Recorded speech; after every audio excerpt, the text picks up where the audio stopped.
Au nom du Père, du Fils et du Saint-Esprit. Amen. Nous nous mettons en ta présence, Seigneur. Tu es là. Nous sommes ton temple. L'Église est ton temple. Nous sommes heureux, joyeux ce matin d'être là pour toi, Seigneur, d'avoir répondu à ton invitation. Sois béni, Seigneur. Sois béni, Seigneur, de toujours vouloir te manifester à nous, de te chercher, de te faire toujours le mendiant de notre amour. Sois béni, Seigneur. Sois béni, Seigneur. Sois béni, Seigneur, parce que tu es ce Dieu fidèle. Et tu as fait de nous, par notre baptême, tu as fait de nous enfants de Dieu. Dieu, tu es notre Père. Nous sommes tes enfants. Et chacun est ton enfant bien-aimé. Sois béni, Seigneur. Sois béni, Seigneur. Et dans ton grand amour, Seigneur, Père, tu as demandé à Jésus de venir nous sauver. Il aurait pu simplement d'un battement de paupières, en signe d'humilité, au nom de toute l'humanité, demander pardon. Mais non, il a voulu vivre tout ce que l'on vivait, que ce soit dans la souffrance, dans la joie, et monter sur la croix à notre place. Sois béni, Seigneur. Sois béni, Seigneur.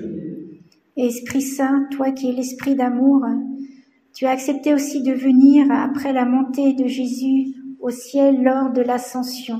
Et tu es là jusqu'à toujours, sans exception. Et nous avons vraiment besoin de toi.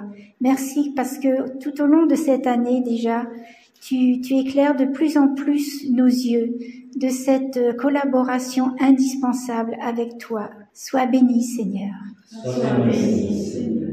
Et Vierge Marie, toi qui avais le cœur grand ouvert à toute volonté de ton Seigneur, nous te remettons l'ouverture de nos cœurs. Nous te remettons toute notre intelligence, les bouchons de nos oreilles, afin qu'on soit complètement disponible. Nous te remettons aussi tout ce qui peut entraver de recevoir la lumière, la parole, ce que veut faire l'Esprit Saint en nous. Peut-être nos fatigues, nos souffrances, nos maladies, nos soucis, tout ce qui peut nous entraver. Viens nous libérer, Esprit Saint, pour être tout à toi. Viens, Esprit de sainteté, viens, Esprit de lumière, viens, Esprit de feu, viens nous embraser, viens, Esprit de sainteté, viens, Esprit de lumière, viens, Esprit de feu, viens nous embraser. Di Maria la la, di Mamana, Amaya da Shamala Mama, di Dakhraya la, di Maria Mama,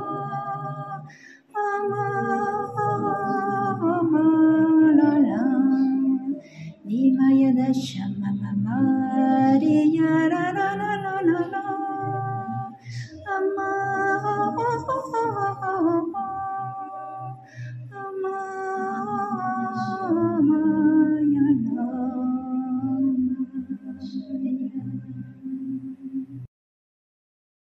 Oui, Esprit Saint, nous te demandons de répandre ton onction sur notre assemblée et tous ceux qui écouteront cet enseignement pour mieux te connaître, pour que toujours plus des fleuves d'eau vive coulent de notre sein. Sois béni, Esprit Saint. Et nous faisons la prière de l'étudiant. Créateur ineffable, source de lumière et de sagesse, daigne répandre sur mon intelligence un rayon de ta clarté. Chasse-moi les troubles ténèbres du péché et de l'ignorance. Donne-moi la pénétration pour comprendre, la capacité de retenir, la méthode et la facilité pour apprendre, l'aisance pour parler. Engage le début, conduis le progrès, couronne la fin. Toi qui, vrai Dieu et vrai homme, vit et règne dans les siècles des siècles. Amen. Donc, la dernière fois, en première partie, nous avions vu les charismes dans leur généralité. Et aujourd'hui, donc, nous allons voir les charismes en particulier selon la liste que saint Paul a dressée dans la première aux Corinthiens, chapitre 12.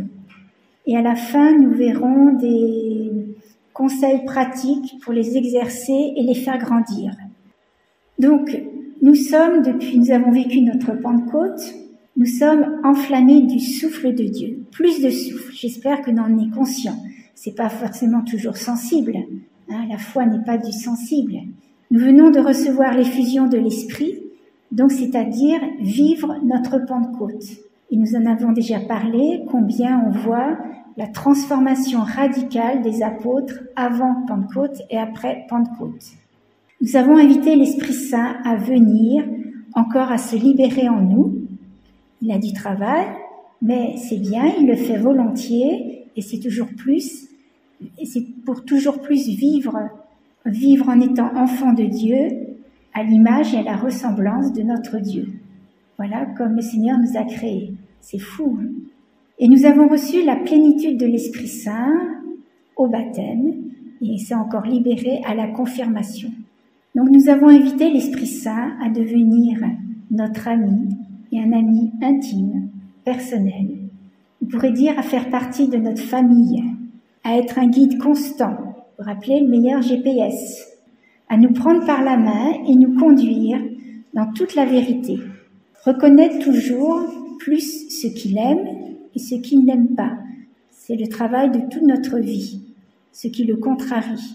Et on peut être sûr que nous avons un changement de vie. Alors soyons sûrs que à la Pentecôte, l'Esprit Saint en personne, Dieu en personne, nous attendait et désirait avoir une plus grande relation avec chacun de nous personnellement et faire des merveilleuses œuvres en nous et à travers nous. Il a besoin de nous. Dieu veut avoir besoin de chacun de nous. Si nous ne correspondons pas à ce que Dieu propose, ce qu'il veut faire à travers nous, personne ne le fera à notre place. Et Dieu pourrait très bien se passer de nous, bien sûr. Il ne considère pas comme des marionnettes. Et quelle grande grâce qu'il nous ait choisis chacun pour œuvrer avec lui pour nos frères et sœurs. Donc il n'est pas étonnant que lors du rassemblement de Pentecôte, avec les nouveaux mouvements et les communautés ecclésiales, que le pape Jean-Paul II fit cette prière. Aujourd'hui, à vous tous réunis sur la place Saint-Pierre et à tous les chrétiens, je veux crier, ouvrez-vous avec docilité au don de l'Esprit. Accueillez avec gratitude et obéissance les charismes que l'Esprit ne cesse de répandre. N'oubliez pas que chaque charisme est donné pour le bien commun, c'est-à-dire pour le bénéfice de toute l'Église. Donc, vous avez bien déjà entendu, le pape Jean-Paul II ne dit pas « je vous dis, ouvrez-vous avec docilité au don de l'Esprit, accueillez les charismes », il dit « je veux crier ». Donc ça montre l'importance. Aujourd'hui, de ce cénacle de la place Saint-Pierre s'élève une prière fervente. Viens, Esprit Saint, viens et renouvelle la face de la terre. Viens avec tes sept dons, viens, Esprit de vie, Esprit de vérité, Esprit de communion et d'amour. L'Église et le monde ont besoin de toi. Viens, Saint-Esprit, et rends toujours plus féconds les charismes que tu as répandus. Donne une force nouvelle et un élan missionnaire à tes fils et tes filles ici rassemblés. Ouvre plus encore leur cœur, ravive leur engagement chrétien dans le monde. Fais d'eux de courageux messagers de l'Évangile, des témoins de Jésus-Christ ressuscité, Rédempteur et Sauveur de l'humanité. Donc si le pape dit ça, cela veut dire que c'est Dieu qui nous le dit à travers lui. Message de Dieu. Donc, mes frères et sœurs, nos cœurs doivent être passionnés de liberté et avides de recevoir les dons de l'Esprit Saint, tous ces bienfaits. Je vous rappelle que le désir est la base de toute vie spirituelle. Donc, plus nous avons de désir, plus nous permettons au Seigneur d'agir. Et si nous avons à devenir de courageux messagers de l'Évangile et témoins de Jésus, nous devons être, écoutez bien, déterminés à écouter la voix de l'Esprit et à le suivre, même si cela signifie briser nos habitudes, briser des modèles bien établis. Parfois, ça décoiffe. Comprenez que les religieuses ont un voile. L'Église a besoin que chacun de nous prenne sa place dans sa vie et sa mission.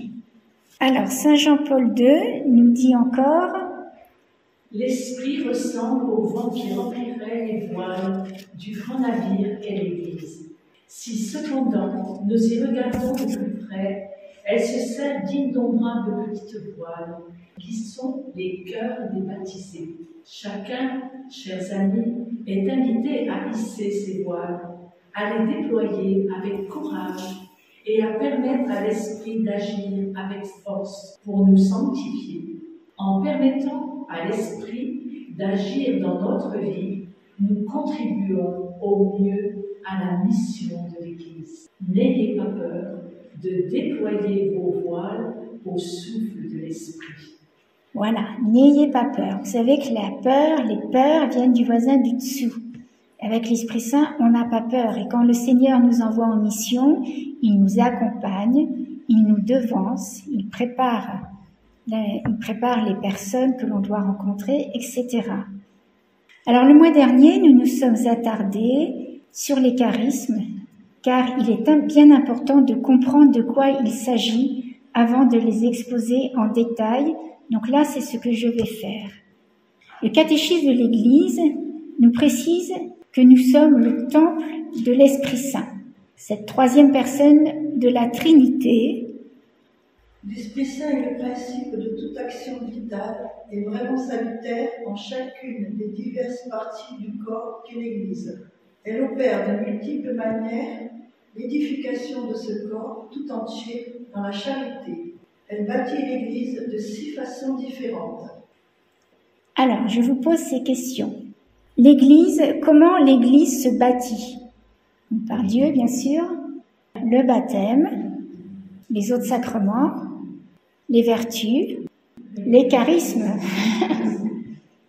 Alors, je reprends, donc 6 façons différentes, par la parole de Dieu, qui a la puissance de construire l'édifice, par le baptême, par lequel il forme le corps du Christ, par les sacrements, qui donnent croissance et guérison aux membres du Christ, par la grâce accordée aux apôtres, qui tient la première place parmi ces dons, parmi les vertus qui font agir selon le bien, et enfin par de multiples grâces spéciales appelées charismes, par lesquelles il rend les fidèles aptes et disponibles pour assumer les diverses charges et offices qui servent à renouveler et à édifier davantage l'Église. Alors le chapitre 4 des Actes des Apôtres au verset 29 et 30 précise: Maintenant, Seigneur, sois attentif, donne à ceux qui servent de dire ta parole avec une totale assurance. Étends donc ta main pour que se produisent guérison, signes et prodiges par le nom de Jésus, ton serviteur. Alors, imaginez votre paroisse vivre régulièrement ce genre de manifestation du Saint-Esprit. Ça serait super. Eh bien, l'Église primitive priait comme cela. Et la parole ne s'arrête pas. Notre communauté a la grâce de vivre ces grâces. Ce ne sont pas des charismes extraordinaires. Écoutez bien, c'est la normalité du royaume de Dieu. Prenons un exemple pour bien comprendre. Ces charismes ne sont pas plus extraordinaires qu'un membre d'une tribu de la brousse africaine, par exemple, parlant sa langue natale en France. Quand il est dans son propre pays, sa langue est parfaitement normale. Donc le langage surnaturel qui semble extraordinaire pour nous et dans notre culture séculière surtout, n'est pas extraordinaire, c'est de l'ordinaire dans le royaume de Dieu sur cette terre, et tout à fait naturel. Donc, frères et sœurs, vous avez été renouvelés lors de l'effusion de l'Esprit, comme on a dit tout à l'heure, c'est-à-dire que vous avez vécu votre Pentecôte. Vous avez été ainsi renouvelés dans certains dons et charismes, et vous en avez reçu de nouveaux. Alléluia. Donc maintenant, il s'agit de les découvrir et de les vivre. Mais est-ce que vous voulez être des canaux puissants de grâce pour votre prochain dans la communauté chrétienne et au-delà? Oui. Voilà. Bien. T'as entendu, Esprit Saint? Donc je rappelle que les charismes sont des grâces qui nous donnent de rendre saints les autres. Les dons, c'est pour nous. Les 7 dons de l'Esprit Saint, c'est pour notre sanctification. Donc ces charismes que nous recevons de la part de l'Esprit Saint, ils nous sont accordés gratuitement. C'est pas selon notre sainteté. Ce qui veut dire qu'ils appartiennent à Dieu et ils ne nous appartiennent pas. Il ne s'agit pas de prix, de récompenses accordées par des mérites particuliers qu'on aurait pu faire. Dieu montre qu'il est un Père aimant. Il veut accorder des charismes qui répondent bien sûr aux besoins de tous ses enfants par de fidèles membres du corps de son Fils. Pas uniquement par le moyen de ses ministres ordonnés, c'est-à-dire par les prêtres. Il faut savoir qu'en parlant de charisme, souvent, il se greffe sur des qualités humaines. Mais, bien sûr, l'Esprit Saint nous hisse plus haut que ces qualités humaines. Prenons un exemple, Saint Paul était un beau parleur et il est devenu l'apôtre du Christ.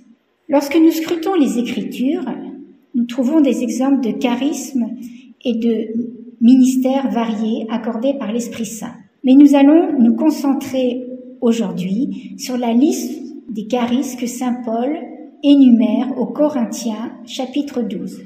1 Corinthiens, chapitre 12. Il y a d'autres listes.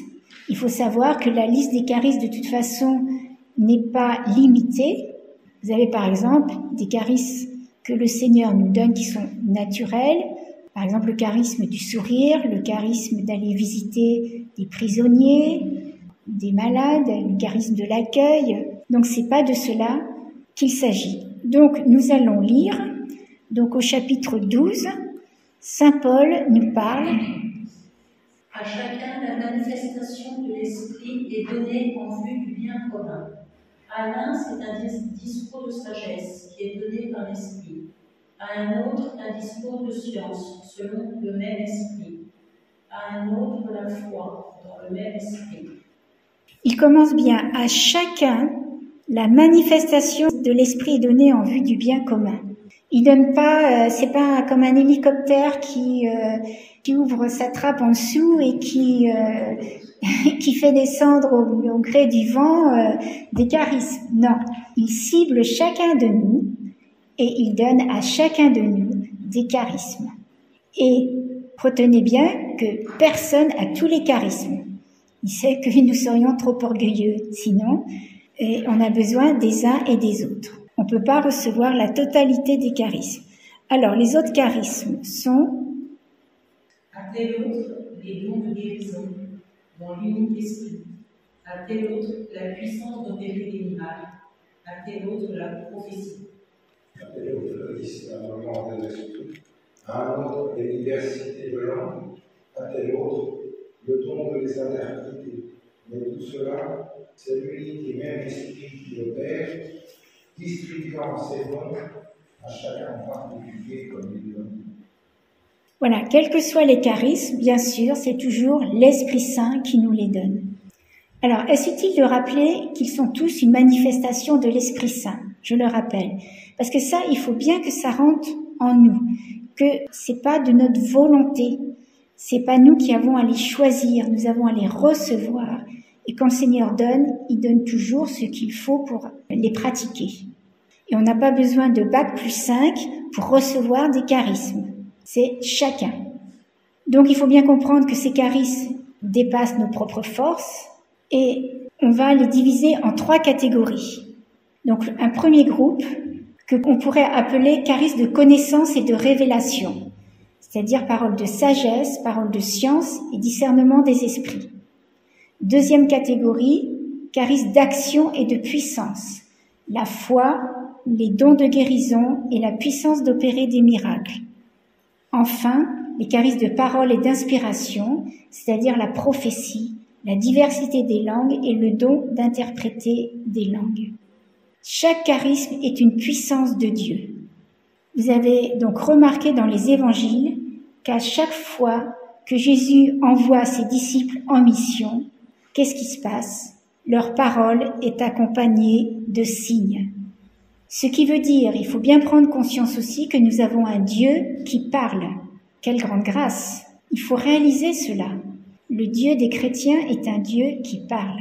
Et quand il parle, il y a des signes qui se produisent, donc qui confirment ce qu'il dit. Donc c'est vraiment Dieu qui parle. Alors voyons, on va d'abord prendre les charismes de la parole et d'inspiration.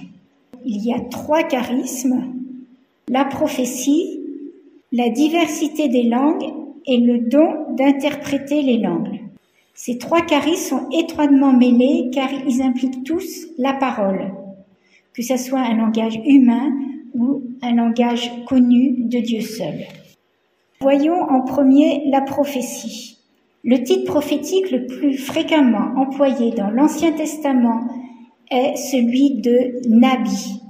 C'est un mot généralement traduit dans la Septante par le mot grec prophète. Nous voyons que dans l'Ancien Testament et le Nouveau Testament, il y a des prophètes et ils tiennent une place particulière dans la communauté. Cependant, après la résurrection de notre Seigneur Jésus, plus personne sans doute ne portait le titre de prophète, mais le ministère de prophétie continuait à s'exercer comme un don venant de l'Esprit Saint. Dans l'Ancien Testament, on voyait qu'il y avait des prophètes. Quand Jésus part, il semble qu'il n'y ait plus de prophètes comme dans l'Ancien Testament, mais il y a le don de prophétie qui vient de l'Esprit Saint. Dans la première lettre de Thessaloniciens, chapitre 5, verset 20, il nous est dit « Ne dépréciez pas les dons de prophétie. » On le trouve aussi dans la première lettre aux Corinthiens, chapitre 12, versets 28 et 29, et chapitre 14, 26, 36. D'où l'importance de l'écoute et de l'intimité avec le Saint-Esprit, comme une source qui coule ou bouillonne, ou comme un courant, comme une huile qui coule. Et avec le Saint-Esprit, ça coule, ça s'arrête jamais. La source ne tarit jamais. Alors, le don de prophétie, donc depuis la venue de l'Esprit Saint, à cette époque-là, elle fut rapidement attachée à certains frères qui étaient au service de l'Église. En Actes chapitre 11, verset 27, il nous est dit « En ces jours-là, des prophètes descendirent de Jérusalem à Antioche. » Donc, vous voyez, là, il est bien précisé. Ça correspond à certaines personnes. Par ailleurs, on voit dans les Actes des Apôtres qu'il y a eu des difficultés parce qu'il y avait aussi de faux prophètes. Et ça continue malheureusement. D'où l'importance de discerner la véracité des oracles prophétiques. Comme je vous ai dit, chaque matin, tout chrétien doit demander le don de discernement dans ce qu'il a à vivre chaque jour et ce qu'il a à faire. Alors en Jean chapitre 4 verset 1, il nous est dit « Bien-aimés, ne vous fiez pas à tout esprit, mais éprouvez les esprits pour voir s'ils viennent de Dieu, car beaucoup de faux prophètes sont venus dans le monde. » Et maintenant, l'Esprit dit clairement que dans les derniers temps, certains renieront la foi pour s'attacher à des esprits trompeurs et à des doctrines diaboliques, séduits par des menteurs hypocrites, marqués au fer rouge dans leur conscience. Et nous sommes dans les derniers temps. On trouve cela dans la première lettre à Timothée, chapitre 4, versets 1 à 2. Alors peut-être que ces égarements ont peut-être conduit des responsables de l'Église à supprimer complètement les prophéties au cours des siècles. Mais grâce à Dieu, maintenant, le don de prophétie revit dans les communautés charismatiques chrétiennes. Alors, qu'est-ce qu'exactement le don de prophétie? C'est une des façons dont Dieu nous parle et qui est très directe. C'est-à-dire, il choisit certaines personnes et les utilise comme ses porte-paroles. Alors, certaines choses que l'on va dire pour la prophétie, c'est pareil pour la parole de connaissance. C'est-à-dire que pour un charisme, il y a certaines spécificités qui sont valables pour d'autres charismes. Donc je disais, Dieu choisit certaines personnes et les utilise comme ses porte-paroles. C'est-à-dire que ceux qui ont ce don de prophétie, ils vont parler au nom de Dieu directement à des individus, des communautés et même des nations entières. Le charisme de prophétie est le fait d'annoncer un message de Dieu, bien sûr inspiré par l'Esprit Saint. Mais il n'ajoute rien au dépôt de la foi. Nous avons tout reçu déjà. Mais il nous montre combien Dieu est présent et nous parle. Et les parents, vous savez bien que quand vous avez des jeunes enfants, il faut répéter. C'est important au niveau de l'éducation. Donc, nous qui sommes enfants de Dieu, eh bien, il faut qu'ils nous répètent aussi pour que ça rentre bien, certaines choses. Mais Dieu est patient. Donc, je le dis, écoutez bien. Chaque chrétien a sa part dans le ministère prophétique du Christ et est appelé à être témoin de l'Évangile en parole et en acte. C'est-à-dire que là, ce ne sont pas des révélations, mais simplement des mots d'encouragement, d'édification ou de réconfort. Comme l'explique Paul dans la première lettre aux Corinthiens, chapitre 14, verset 3. Celui qui prophétise, au contraire, parle aux hommes, il édifie, exhorte, réconforte. Et dans la première Corinthiens, chapitre 14, verset 1. Recherchez la charité, aspirez aussi aux dons spirituels, surtout à celui de prophétie. Donc ce qui veut dire que nous devrions toujours être disponibles pour Dieu et donc en ricochet pour nos frères et sœurs.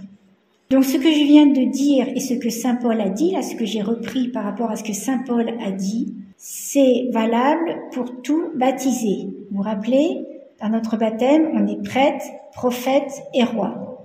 Mais le don de prophétie dont on parle ici est différent. Il s'agit d'une grâce spéciale donnée pour un temps et un lieu particulier, donc toujours donnée par l'Esprit Saint.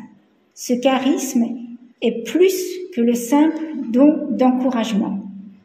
Les prophètes de l'Ancien Testament, comme Jean-Baptiste, il nous a été dit à propos de ce dernier, c'est un homme envoyé par Dieu, en Jean chapitre 1, verset 6. Donc ce qui veut dire que ces hommes étaient spécialement choisis par Dieu et avaient comme ministère d'apporter la parole de Dieu au peuple, souvent en prédisant des événements à venir et en prévenant de ce qui allait arriver. Mais écoutez bien, par essence, la prophétie n'est pas la divination. Ça, c'est important. C'est différent. Prenons quelques exemples dans la Bible. Jésus a prophétisé la chute de Jérusalem. Dans l'évangile de Luc, chapitre 19, versets 41 à 44. Et cela s'est produit en l'an 70. Pourquoi Jésus l'a dit? Jésus l'a dit en raison de la dureté du cœur des Juifs, qui refusaient de le reconnaître. Cette prophétie était un appel à la conversion. Autre exemple, la prédication d'une famine par Agabus, en Actes chapitre 11, verset 27, était aussi un appel à la conversion des habitants d'Antioche. Autre exemple encore, en Jonas chapitre 3, verset 4 à 10, Jonas a prophétisé que Ninive serait détruite après 40 jours, mais la ville n'a pas été détruite. Pourquoi? Parce que ses habitants ont changé de vie, se sont convertis, se sont tournés vers Dieu. Vous voyez bien la différence. Donc, ce qu'on peut dire que la prophétie est principalement destinée à instruire, à éduquer les gens dans les voies de Dieu. Alors que dans le Nouveau Testament, les prophéties sont données plus spécialement pour amener le peuple à suivre Jésus. Donc nous trouvons bien sûr encore des hommes et des femmes avec ce même ministère. Ce ministère de prophétie est compris dans la liste établie par Paul avec celui d'apôtre, d'évangéliste, de pasteur et de docteur. Vous pourrez le voir en Romains chapitre 12 verset 5 ou Éphésiens chapitre 4 verset 11. Pour ceux qui reçoivent le don de prophétie, vous avez bien compris que ce sont des appels particuliers et ce qui fait que ces personnes, par rapport à ce don de prophétie, cela occupe une partie de leur vie. C'est sans comparaison avec simplement le don du baptisé. Quand Jésus est rejeté de Nazareth, il fait cette remarque. En vérité, je te le dis, aucun prophète n'est bien reçu dans sa patrie. Donc voilà, vous voyez bien la différence là. Il nous enseigne également Qui accueille un prophète en tant que prophète recevra une récompense de prophète, et qui accueille un juste en tant que juste recevra une récompense de juste. Donc là, ça on le trouve en Matthieu chapitre 10, verset 41. Mais peut-être que nous serons surpris de trouver dans la première lettre aux Corinthiens chapitre 12, 28, Ceux que Dieu a établis dans l'Église sont premièrement les apôtres, deuxièmement les prophètes. donc par ce qui nous est dit là, cela montre que le ministère d'un prophète est visiblement considéré par Dieu comme important. Donc bien sûr, l'apôtre Paul tient la prophétie pour extrêmement importante à cause de la puissance d'édification de l'Église. C'est le seul charisme qui apparaît à chaque fois que saint Paul en dresse une liste. Donc aux Romains chapitre 12 versets 6 et 8, dans la première lettre aux Corinthiens chapitre 12 versets 8 à 10, versets 28 à 30, chapitre 13 versets 1 à 3, Éphésiens chapitre 4 verset 11, et aussi en référence la première lettre de Pierre chapitre 4 versets 10 et 11. Alors en lisant les actes, en méditant les actes des apôtres, je ne sais pas si cela vous a frappé que Paul exhorte souvent les chrétiens à rechercher ce don de prophétie. Prenons des exemples. Rechercher la charité, aspirer aussi au don spirituel, surtout à celui de prophétie. Dans la première lettre, Corinthiens chapitre 14 verset 1. Recherchez surtout celui de la prophétie. Autre exemple, en 1 Corinthiens chapitre 14 verset 5. Je voudrais que vous parliez tous en langue, mais plus encore que vous prophétisiez. Toujours première lettre, Corinthiens chapitre 14 verset 39. Aspirez au don de prophétie et n'empêchez pas de parler en langue. Enfin, première lettre aux Thessaloniciens chapitre 5 versets 19 et 20. N'éteignez pas par l'esprit, ne dépréciez pas les dons de prophétie, mais vérifiez tout, ce qui est bon, retenez-le. Voilà. Donc avec tout ça, vous comprenez que dans l'Église primitive, la mission de prophète est hautement considérée. Encore exemple, Actes chapitre 15 verset 32, Jude et Silas, qui étaient eux-mêmes prophètes, exhortèrent les frères et les affirmières par un long discours. Alors la prophétie, vous avez bien réalisé que c'est pas simplement une parole humaine, c'est la parole de Dieu. La prophétie n'est pas forcément parole. Elle peut être aussi une vision, un chant, un geste, un ressentiment dans une partie du corps. Tout d'un coup, j'ai mal à la tête. Elle peut être aussi reçue par des impressions ou des impulsions sur notre cœur. Prenons un exemple dans les Actes des Apôtres, chapitre 21, versets 11 à 12. Comme nous passions là plusieurs jours, un prophète du nom d'Agabus descendit de Judée. Il vint nous trouver et, prenant la ceinture de Paul, il s'en lia les pieds et les mains en disant « Voici ce que dit l'Esprit Saint. L'homme auquel appartient cette ceinture, les Juifs le liront comme ceci à Jérusalem et ils le livreront aux mains des païens. » Vous voyez, là, c'est pas par la parole, c'est par un geste. Autre exemple, Henri Lemay relate, lors d'une assemblée de prière, qu'un homme inspiré par l'Esprit Saint, monte sur l'estrade, enlève son veston, le jette par terre et retourne à sa place. Il ne savait pas pourquoi il faisait cela, si ce n'est que l'Esprit Saint lui avait demandé. Et après, une religieuse s'est rendue au micro pour dire « Le Seigneur nous demande de nous dépouiller. Nous sommes trop pris par les choses et cela nuit à notre vie spirituelle. » L'impact fut grand dans l'assemblée. Ce qui veut dire que celui qui reçoit des prophéties doit être ouvert à Dieu, fixant son regard intérieur sur les choses d'en haut, comme nous le dit la lettre aux Colossiens, chapitre 3, versets 1 à 2. Et plus le prophète va être libéré des ténèbres du péché et être totalement à Dieu et à la communauté dans l'amour et le dévouement, plus le Seigneur va pouvoir agir à travers lui. Le courage de parler et d'agir pour l'amour de ce qui est droit, de ce qui est vérité, est la marque de l'esprit prophétique, quel que soit l'environnement du monde. Il faut bien comprendre que le monde va toujours tâcher de faire descendre l'Église. Mais non, c'est le contraire, c'est l'Église qui doit élever le monde, mais ne jamais s'abaisser au monde. Et ça, on le vit de plus en plus dans les lois que certains pays prennent. Alors, vous pourriez me dire, mais comment je mets les mots de la prophétie? Donc pareil pour la parole de connaissance qu'on verra après. Il se peut que je vais avoir une image ou quelques mots. J'ai quelque chose que je ressens dans le cœur et je sens qu'il faut que je la sorte. Au début, on a un petit peu, mais un peu toujours, du mal à démarrer.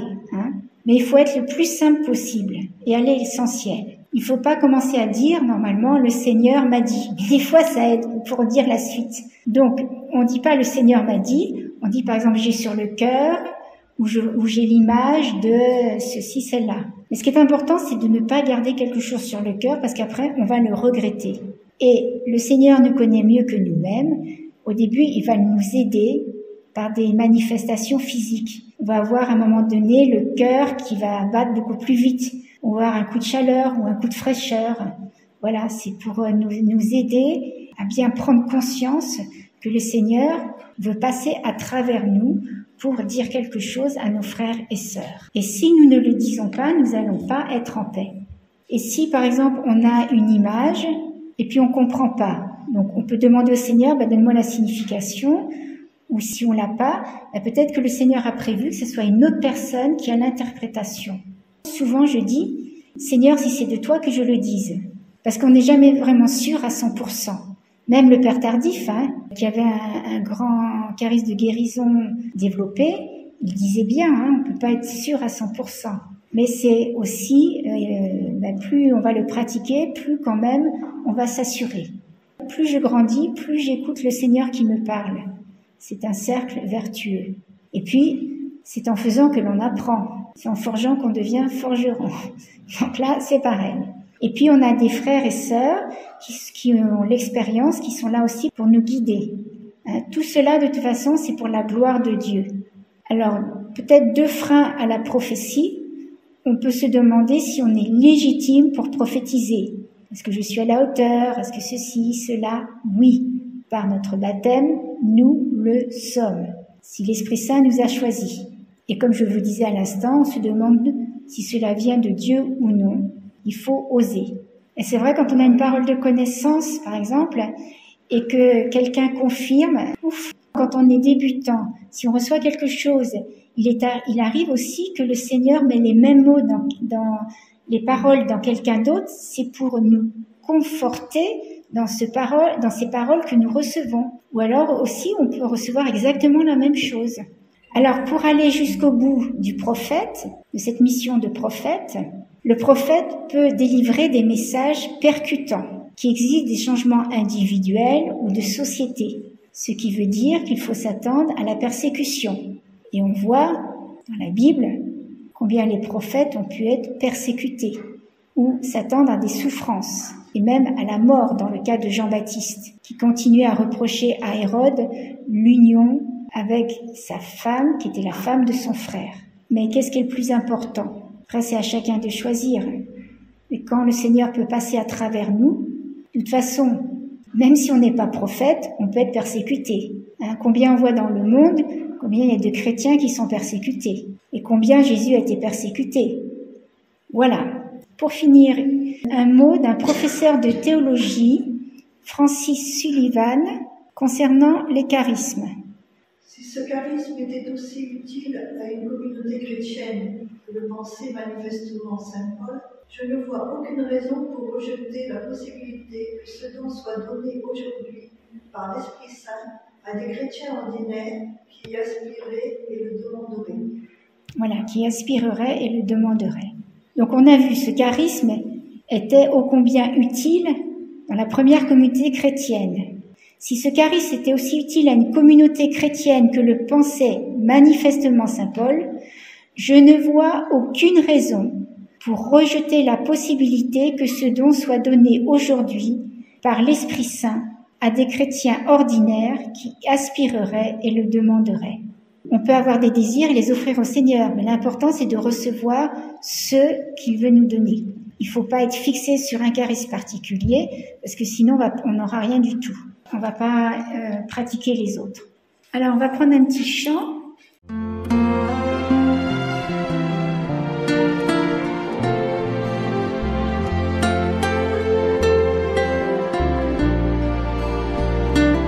Viens, Esprit de Dieu vivant, renouvelle tes enfants. Viens, Esprit Saint, nous brûler de ton feu. Dans nos cœurs répand tes dons, sur nos lèvres inspire un chant. Viens, Esprit Saint, viens transformer nos vies. Esprit de lumière, Esprit créateur, restaure en nous la joie, le feu, l'espérance. Affermis nos âmes, anime nos cœurs, pour témoigner de ton amour immense. Fortifie nos corps blessés, lave-nous de tout péché. Viens, Esprit Saint, nous brûler de ton feu. Fais-nous rechercher la paix, désirer la sainteté. Viens, Esprit Saint, viens transformer nos vies. Esprit de lumière, Esprit créateur, restaure en nous la joie, le feu, l'espérance. Affermis nos âmes, anime nos cœurs, pour témoigner de ton amour immense.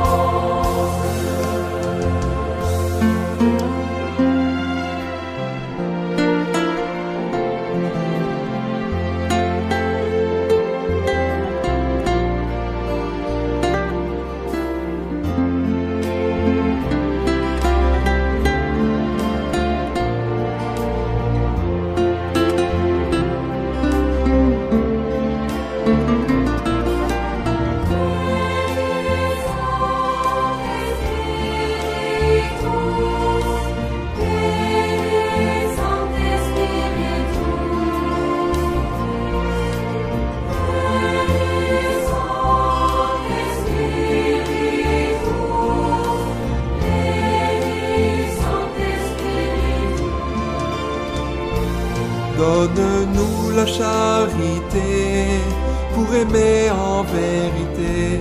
Viens, Esprit Saint, nous brûler de ton feu. Nous accueillons ta clarté pour grandir en liberté.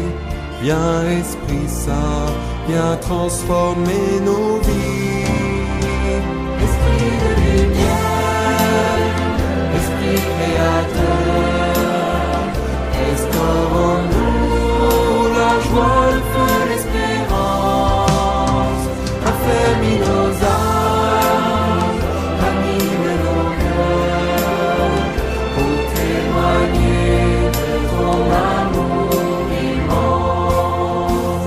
Esprit de lumière, Esprit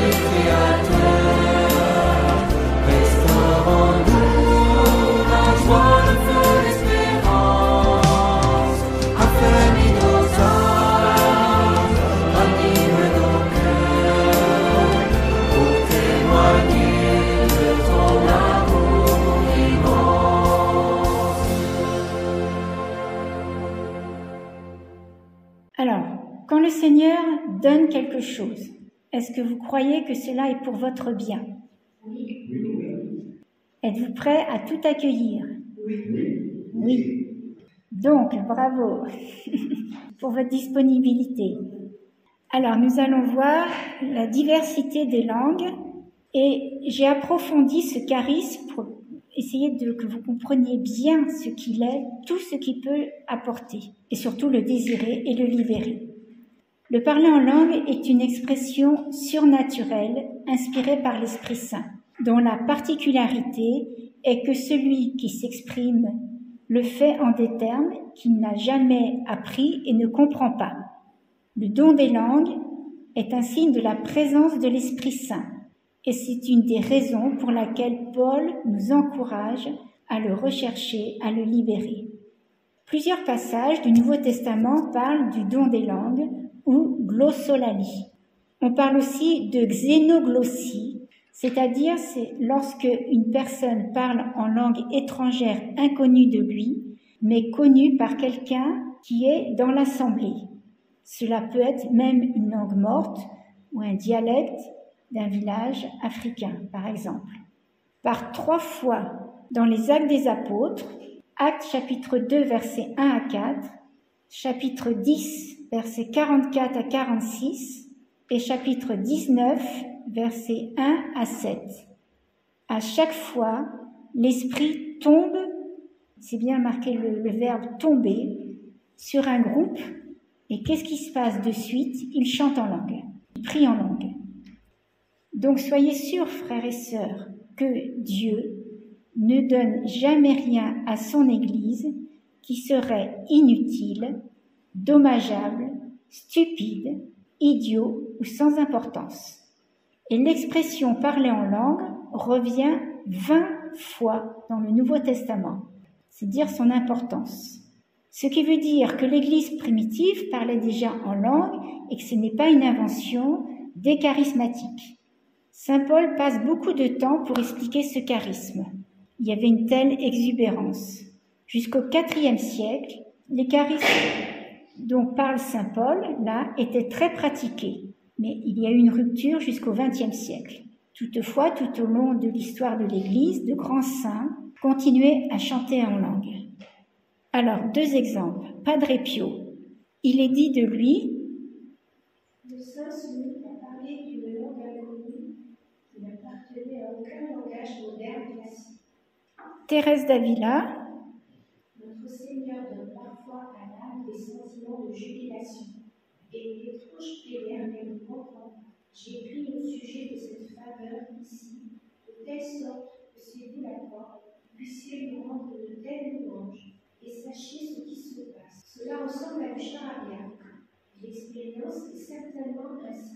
C'est une joie si excessive que l'âme ne voudrait pas l'apprécier seule, mais veut la dire à tout le monde, de telle façon qu'il puisse aider cette âme à louer notre Seigneur.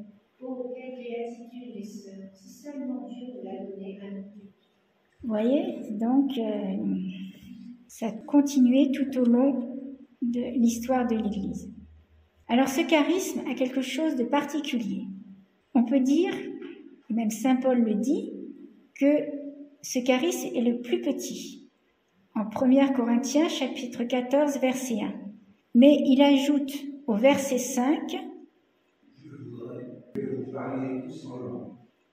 et dans la première lettre aux Corinthiens, chapitre 14, verset 39, N'empêchez pas de parler en langue. donc cela montre son importance. Donc ce charisme est le moindre et le plus commun, mais c'est l'un des plus nécessaires, car outre sa dimension de prière, il est le signe d'une disponibilité particulière à l'Esprit Saint. Et écoutez bien, c'est une porte qui permet d'accéder à d'autres charismes. Donc c'est le plus petit, mais on peut dire que ça peut être le plus grand en même temps. À la différence des autres charismes destinés à la construction et à la croissance de l'Église, ce charisme est particulier puisqu'il s'adresse à Dieu seul. Quand on prie ou on chante en langue, on s'adresse à Dieu. C'est dans ce sens qu'il est particulier. Donc ces paroles non choisies consciemment On ne choisit pas consciemment ce que l'on va dire, mais on choisit de prier ou de chanter en langue. Donc je rappelle, ce sont des paroles inintelligibles, prononcées par celui qui l'exerce et qui s'adresse à Dieu seul. Donc c'est un moyen de parler à Dieu, et c'est un don de Dieu supérieur et non inférieur à notre raison ordinaire. Et ce qui est incroyable, c'est que chacun s'exprime à sa manière propre, mais sans concertation préalable. Ça devrait être une cacophonie. Et c'est tout le contraire. C'est une musique pacifiante. Pourquoi ? Parce que c'est l'Esprit Saint qui est le chef d'orchestre invisible. Et il y a un Saint-Esprit. Alors, il nous est dit dans la première Corinthiens chapitre 14, verset 2, « Celui qui parle en langue ne parle pas aux hommes ni à Dieu. Personne en effet ne comprend. Il dit dans l'esprit des choses mystérieuses. » Dieu met son esprit en vous pour parler directement à votre cœur. Alors, nous allons voir les effets de cette prière, de ce chant en langue. Premièrement, une prière. C'est un moyen par lequel le Saint-Esprit permet à une personne de louer et remercier Dieu, libéré de tout besoin de conceptualiser ou de mettre des mots sur les mouvements de son cœur. Ce n'est pas une prière de la raison, de l'intelligence, mais de l'Esprit Saint. 1 Corinthiens chapitre 14 verset 4, Saint Paul nous dit « Si je prie en langue, mon esprit est en prière ». Saint Augustin, le grand docteur de l'Église, dit que ce chant est comme une exubération, quelque chose qui sort du profond du cœur, comme le chant des moissonneurs ou des vendangeurs très connus. C'est chanter dans la jubilation. Le chant en langue, c'est comprendre sans pouvoir expliquer en paroles ce qu'on chante dans le cœur, dit aussi saint Augustin. Alors, par rapport à la prière, c'est un élan du cœur. C'est une prière comme la prière de Jésus ou même le chapelet. Cette prière valorise l'action de grâce. Par exemple, quand on n'a plus d'adjectifs pour louer le Seigneur. Seigneur, tu es miséricordieux, tu es grand, tu es très proche, tu es hautement louable, tu es puissant, Voilà. Et à un moment, on n'a plus d'adjectifs. Eh bien, on continue à chanter en langue. Ça, c'est une belle expérience que je vous souhaite. Cette prière aussi exprime notre amour pour Dieu. Donc, notre amour pour Dieu qui coule bien au-delà des limites du langage humain. Déjà, si on parle entre les parents et les enfants ou enfants aux parents, quand ils veulent dire leur amour, les mots sont pauvres. Ça va bien au-delà de la signification des mots. Tandis que là, avec le chant en langue, la prière en langue, c'est vraiment autre. Alors, elle fait entrer dans une prière continuelle. C'est pas fini encore, ces bons effets. C'est nous qui parlons. Vous voyez cette merveilleuse collaboration. Et c'est l'Esprit Saint qui fournit le contenu de la prière. Donc l'Esprit Saint nous aide à prier selon la volonté de Dieu. Écoutez bien aussi le grand effet, c'est une arme contre le démon. S'il vous entend prier ou chanter en langue, il va fuir, il n'aime pas du tout ça. Nous assistons à une des plus belles expressions de son don lorsque toute l'assemblée chante en langue dans une harmonie qui monte, qui descend, inspirée par le Saint-Esprit, comme nous venons de le dire, chef d'orchestre, en louant le Seigneur comme d'une seule voix. C'est beau. Et plusieurs fois, des musiciens nous ont partagé leur émerveillement quant à l'harmonie de la musique. Donc, il n'y a jamais de répétition de chant. C'est vraiment comme une composition musicale, puisque c'est l'Esprit Saint qui est le chef d'orchestre et qui agit comme une harpe, une corde qui représente chacun de nous. Et ce que Dieu fait, c'est toujours beau, c'est harmonieux. Enfin, en ce qui concerne encore la prière, c'est une prière d'intercession puissante. Pourquoi ? Parce qu'en Romains chapitre 8, versets 26 et 27, il nous est dit « L'Esprit vient au secours de notre faiblesse, car nous ne savons que demander pour prier comme il faut. Et l'Esprit lui-même intercède pour nous en des gémissements ineffables. Et celui qui sonde les cœurs sait quel est le désir de l'Esprit et que son intercession par les saints correspond au but de Dieu. » Donc rappelez-vous, l'Esprit Saint vient toujours au secours de notre faiblesse, parce que nous ne savons pas prier comme il faut. Mais l'Esprit intercède pour nous en des gémissements ineffables. Donc, le chant en langue. Et celui qui sonde les cœurs sait quel est le désir de l'Esprit et que son intercession pour les saints correspond aux vues de Dieu.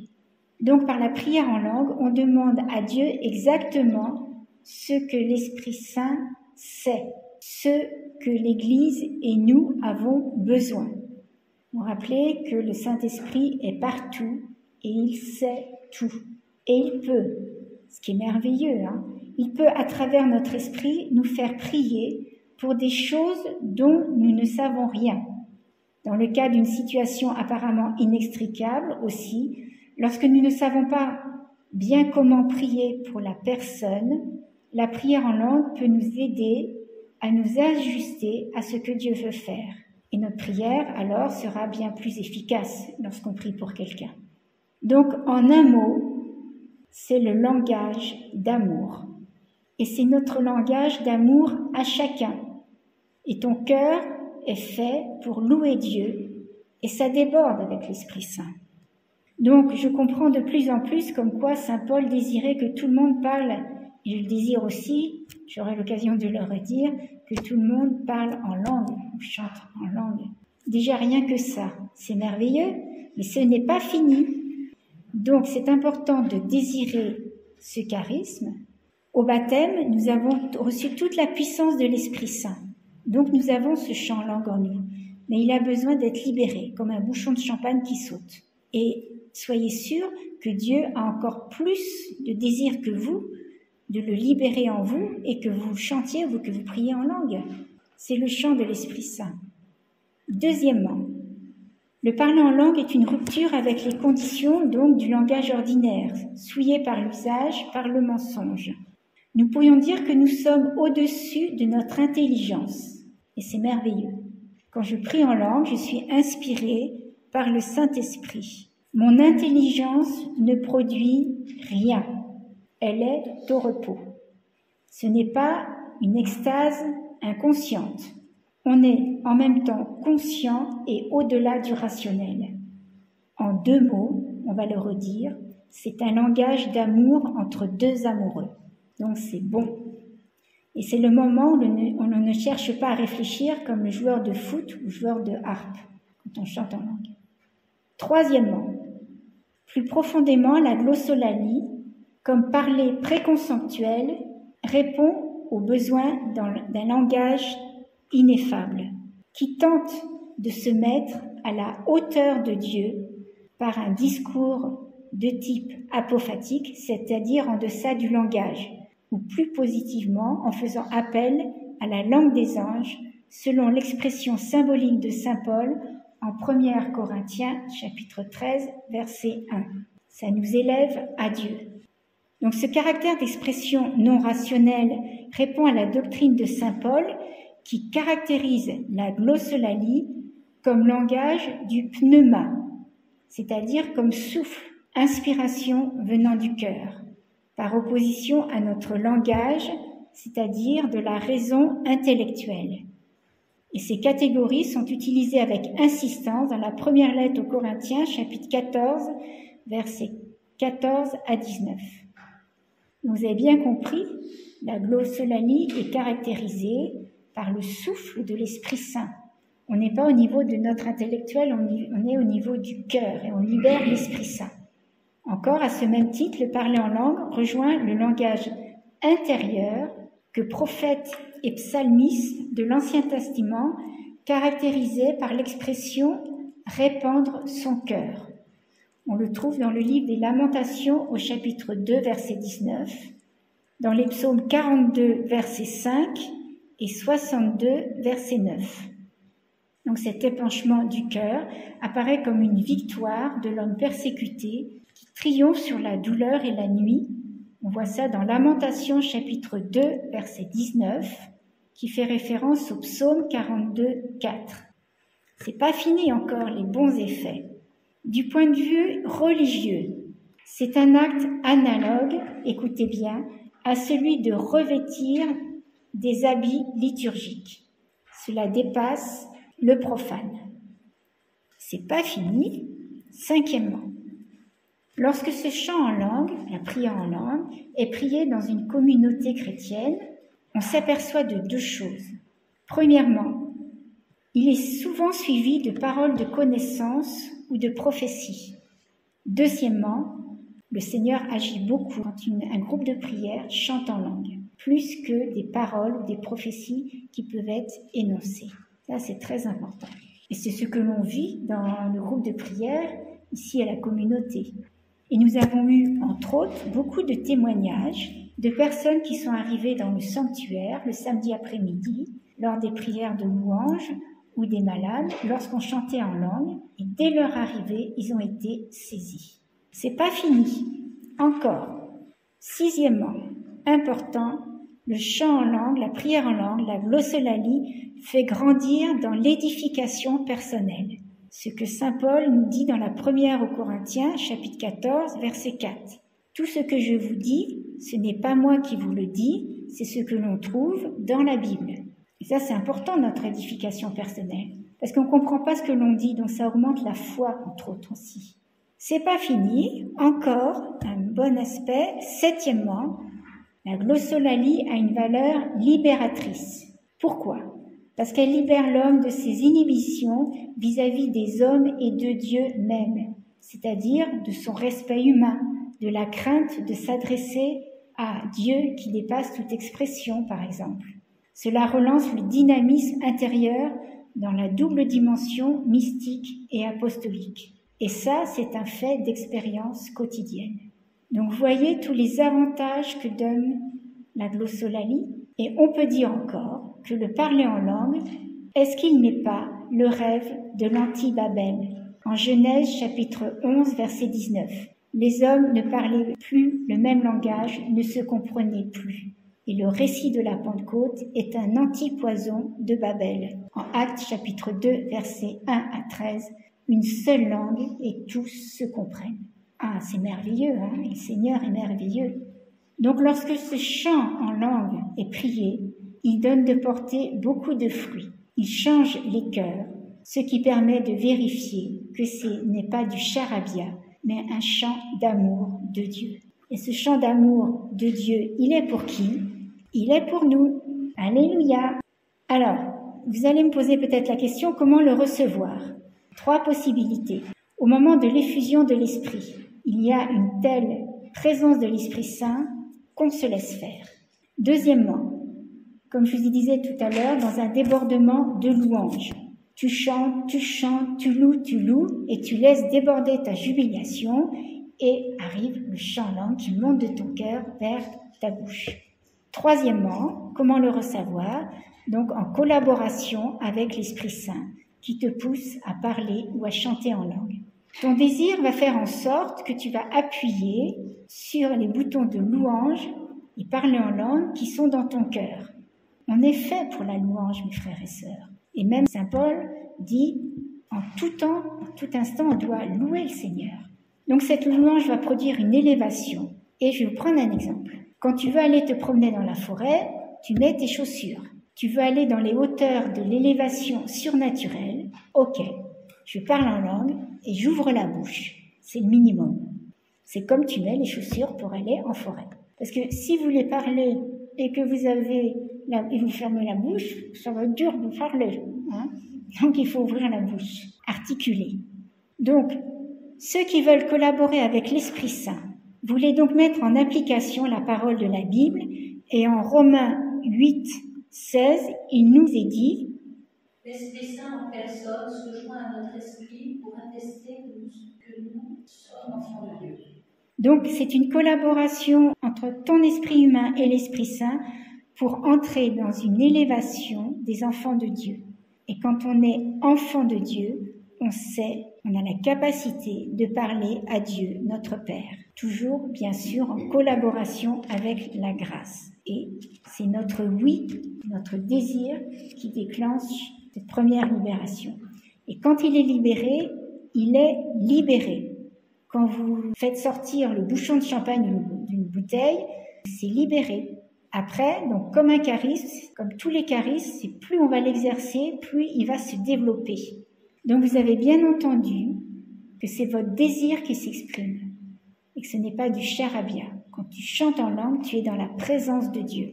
Donc comme c'est un charisme, je le répète, pour bien que ça rentre, tu le reçois de l'Esprit Saint avec une joie profonde et une paix, bien sûr, que cela te donne, avec la transformation intérieure de ton âme, de tout ton cœur, avec la rencontre profonde de Jésus et avec le fruit de l'Esprit Saint en Galates 5:22.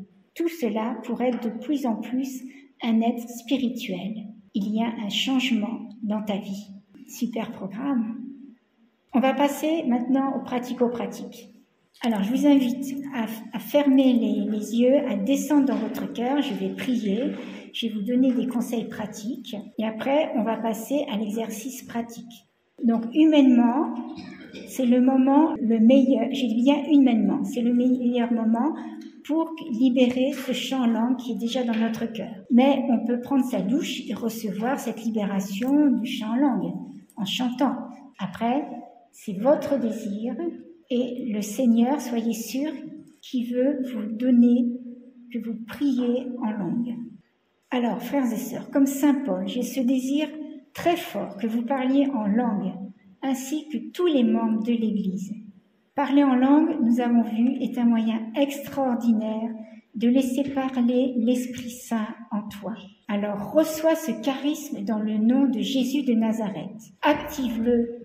Père du ciel, je demande que ma sœur, mon frère, soit puissamment visité. Esprit Saint, souffle en eux. Que sa liberté soit rendue au nom de Jésus de parler ce langage du cœur directement avec toi. Père du ciel, par le cœur de Jésus, par le cœur immaculé de Marie, par la puissance du Saint-Esprit. Reçois puissamment ce langage que le Père attend de toi, son enfant bien-aimé. Reçois-le au nom de Jésus. Sois libre, sois élevé, sois heureux de participer ainsi à la communion de tous les saints.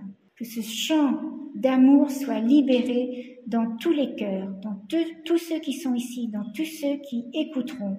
C'est ce chant d'amour. Et c'est tout l'amour que tu as pour Dieu que tu veux faire jaillir de ton cœur. Alors, quelques conseils pratiques. Tu visualises Jésus comme tu l'aimes le mieux, les yeux fermés pour ne pas se laisser disperser par rapport à ce qui se passe autour de toi.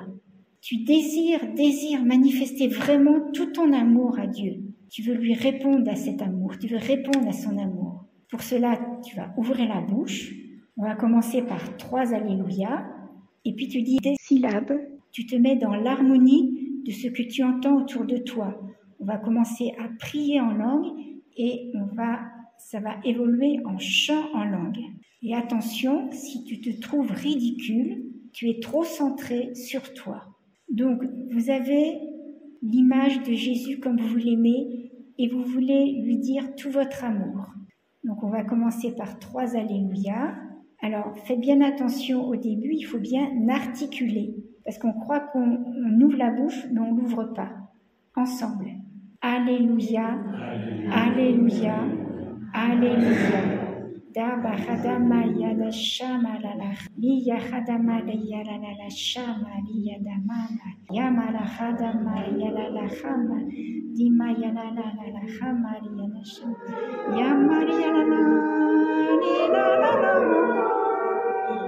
yamari yala la yare yadama shama liya la Ya Maria la la, oh Maria la la la, Di Maria la la la, Di Maria la la la, Ya Khana Maria la la mama, Di Maria la la la, E Maria la la mama, ya mama.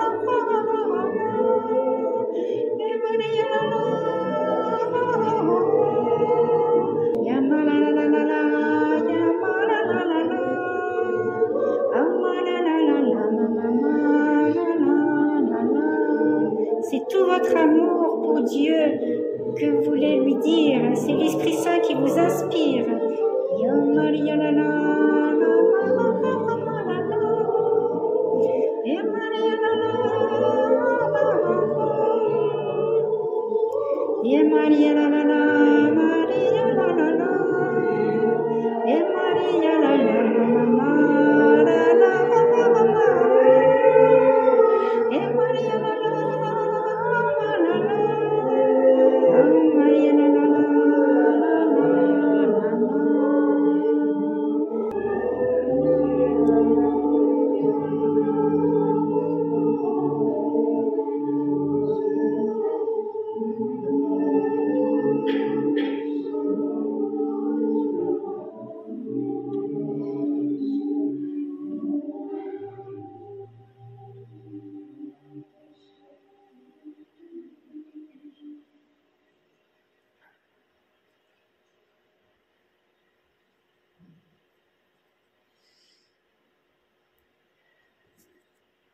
Ça continue intérieurement.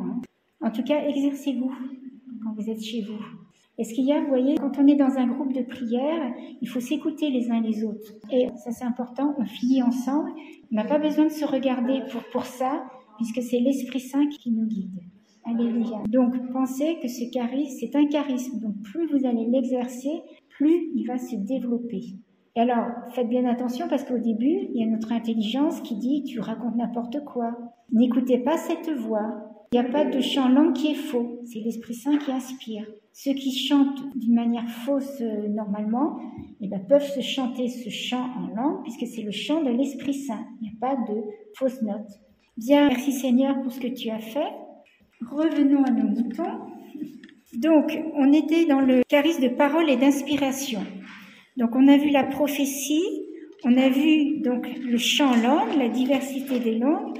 Maintenant, troisième charisme, l'interprétation des langues. Alors, l'interprétation des langues, qu'est-ce que c'est? C'est un parler en langue, mais écoutez bien. Bien sûr, c'est toujours passager de l'Esprit Saint. C'est un individu particulier durant une assemblée de prière. Une personne est poussée seule à parler en langue. Elle est la seule, poussée par l'Esprit Saint, à parler en langue, à haute voix bien sûr, et qui ensuite va être interprétée par une autre personne en langage usuel. C'est un message que Dieu adresse à un groupe de prière, à une communauté. On pourrait dire ici que la prière en langue est un signal que le Seigneur a quelque chose d'important à dire à ce groupe. C'est comme s'il sonnait la cloche ou si le téléphone sonnait. C'est une forme de prophétie. Cette forme que revêt ce don n'est plus actuellement tellement pratiquée dans le renouveau charismatique. Mais il faut savoir qu'il existe. Donc voilà les trois charismes de la parole d'inspiration, la prophétie, la diversité des langues et le don d'interpréter les langues. Nous allons voir maintenant dans les trois groupes, le deuxième groupe, c'est les charismes de connaissance et de révélation. Donc est inclus dans ce groupe la parole de sagesse, la parole de science et le discernement des esprits. Vous savez que Dieu sait tout, le passé, le présent et l'avenir, parce qu'il n'est pas dans le temps. Il choisit à certains moments de révéler une parcelle de sa connaissance directement à un individu. Alors il le fait par un de ces trois charismes. Voyons la parole de sagesse. Toujours, je répète, c'est une révélation faite par le Saint-Esprit de quelque chose que Dieu seul connaît. Elle concerne souvent le futur, quelque chose du dessein, du plan de Dieu, et répond aux besoins d'une personne ou d'une situation. Elle peut nous venir aussi, pas par des paroles, mais par une vision, par un rêve, une conviction intérieure, aussi à travers une prophétie ou un parler en langue avec interprétation. Alors écoutez bien, la parole de sagesse n'a rien à voir avec notre capacité intellectuelle. Elle n'est pas non plus liée à une sorte de sagesse du monde qui nous permettrait de traiter des affaires de la vie ou de donner des sages conseils. La sagesse de Dieu n'est pas la sagesse du monde. La sagesse de Dieu, c'est plutôt une mise en application de la sagesse de Dieu elle-même à une situation particulière d'une façon qui dépasse notre capacité naturelle. Si on a cette parole de sagesse, elle nous permet de traiter des affaires de la vie ou de donner des sages conseils selon la sagesse de Dieu. C'est comme une mise en application de la sagesse de Dieu, donc qui va dépasser notre capacité naturelle. Donc, si c'est une parole de Dieu, elle agit, elle est performante, elle accomplit ce qu'elle dit. Et comme vous pouvez vous en douter, l'impact d'une parole de sagesse sur quelqu'un peut être considérable, peut provoquer un changement important dans sa vie même. Et certains disent que la parole des sagesses est le meilleur de tous les charismes. Alors prenons un exemple dans l'évangile de Matthieu, le jeune homme riche. Quand Jésus confronte cet homme qui voulait la vie éternelle, il le fait avec une parole de sagesse. Si tu veux être parfait, va, vends ce que tu possèdes et donne-le aux pauvres, et tu auras un trésor dans les cieux. Puis viens, suis-moi. Donc on trouve cela dans l'évangile de Matthieu, chapitre 19, versets 16 à 22. Donc cette parole de sagesse qui vient de Dieu révèle à ce jeune homme son attachement excessif à ses biens. Donc il y a une forme d'idolâtrie que Dieu seul savait et voulait corriger en lui indiquant le chemin vers la vraie richesse. Autre exemple dans les Actes des Apôtres, au chapitre 10, versets 9 à 48. C'est lorsque Pierre reçoit une vision de la nourriture impure qu'il était invité à manger. Et suite à cette vision, à se rendre dans la maison de Corneille, un gentil, donc un païen. Donc Dieu donne à Pierre cette vision qui lui révèle quelque chose de totalement contraire à sa façon de comprendre la loi. D'abord, manger de la nourriture impure, ensuite accorder l'hospitalité à des gentils, entrer dans la maison de l'un d'eux et pour finir par leur prêcher l'évangile. Tout ceci, il faut bien comprendre que c'est inacceptable pour un juif pratiquant.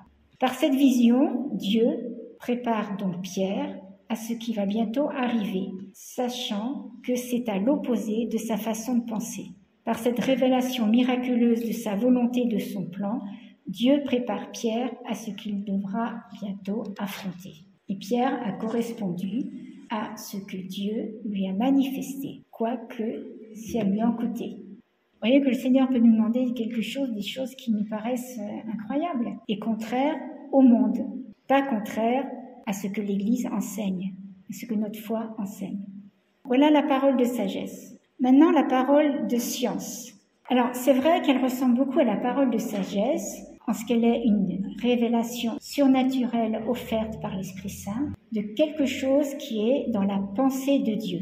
Donc ici, la parole de science concerne plutôt le présent ou le passé que l'avenir. Dieu a la connaissance de tout, il est omniscient. Non pas qu'on soit des marionnettes et qu'il agit les cordes à sa volonté, c'est qu'il n'est pas dans le temps. Mais il ne nous révèle pas tout ce qu'il sait. Mais parfois, il révèle seulement un fait ou peut-être un mot qu'il suffira pour dévoiler la vérité, ouvrir une porte ou indiquer une solution.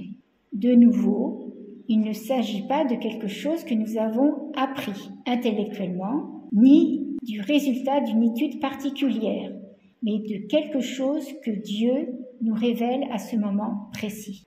Donc cela ne procède ni d'une attitude humaine, ni d'une expérience psychique.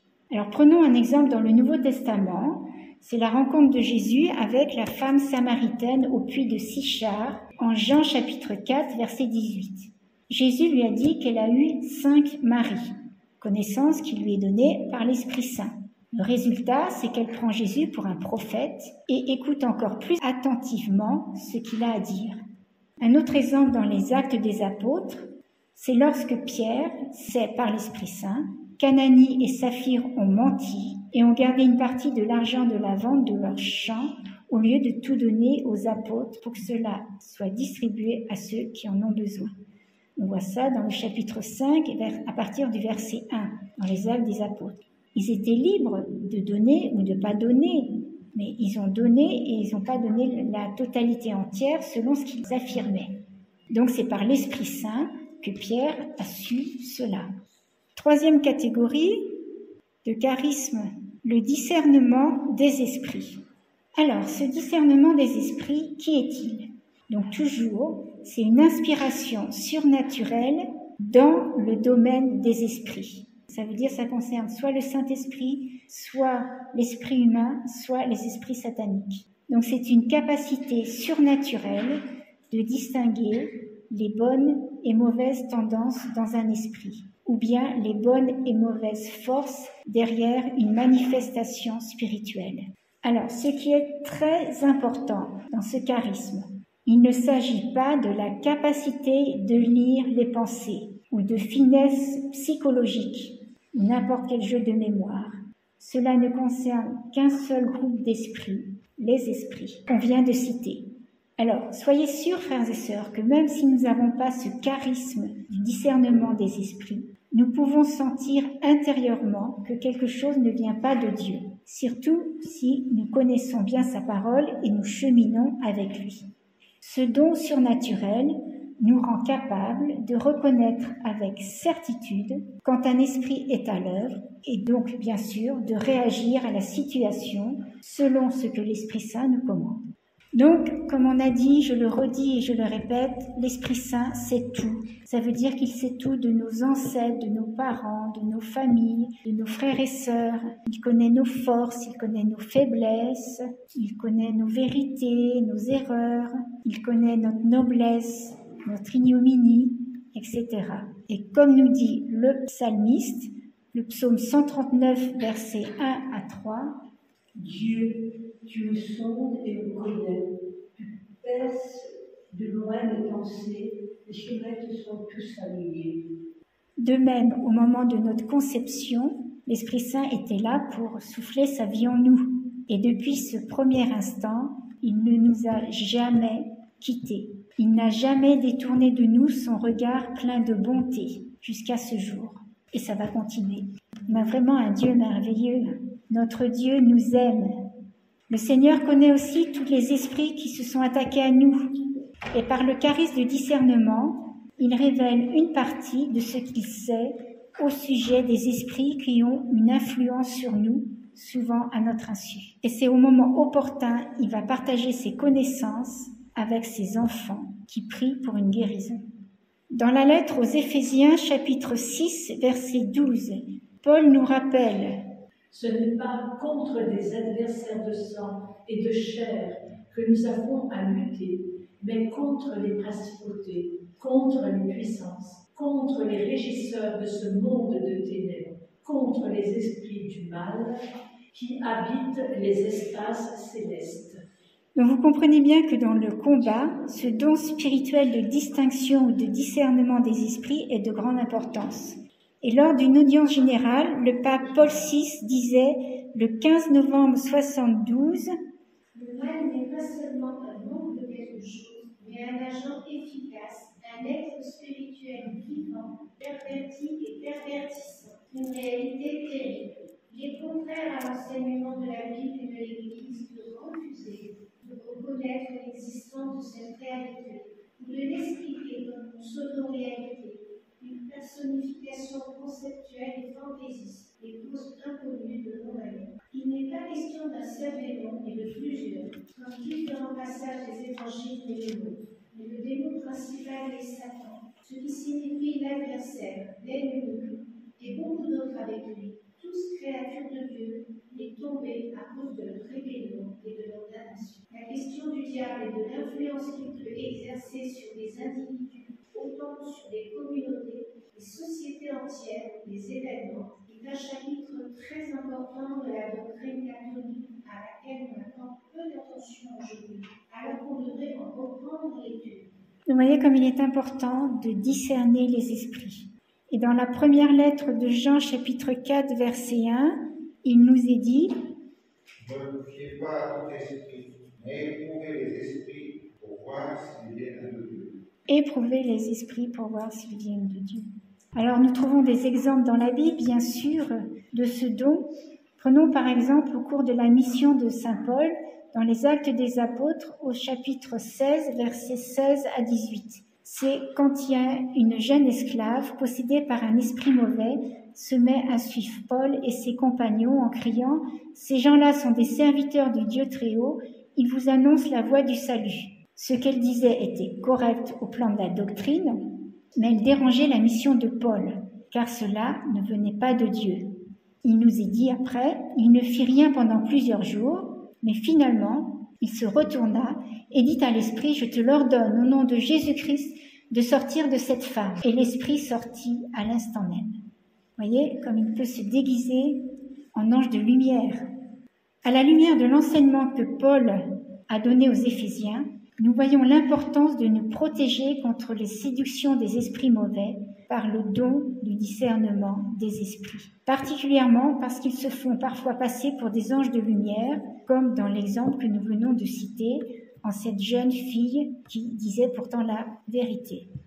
Ça fait penser aussi au serpent dans la Genèse quand il s'adresse à la femme. Donc ce don, ce charisme est une capacité surnaturelle de savoir ce qui pousse une personne à dire quelque chose.